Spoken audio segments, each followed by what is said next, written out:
আজকে দারুণ টেস্টি একটা বেগুন ভাজা করছি। এর জন্য আমি দুটো মিডিয়াম দেখে বেগুন নিয়ে ঠিক এভাবে বেগুনটাকে কেটে নিলাম।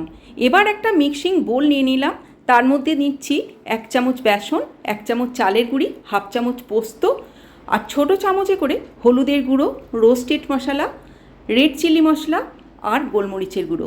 একটু ঝাল ঝাল খাবো বলে একটু চিলি ফ্লেক্সও দিলাম। এবার অল্প অল্প করে জল দিয়ে ব্যাটারটা তৈরি করে নিলাম। বেগুনের মধ্যে ব্যাটারটা হাত দিয়ে এইভাবে লাগিয়ে নিচ্ছি।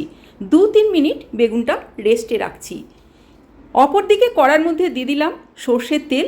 তেল গরম হলে গ্যাসের ফ্লেম মিডিয়ামে করে বেগুনগুলো একটা একটা করে এপিট ওপিট করে দুটো ব্যাচে আমি ভেজে নিচ্ছি।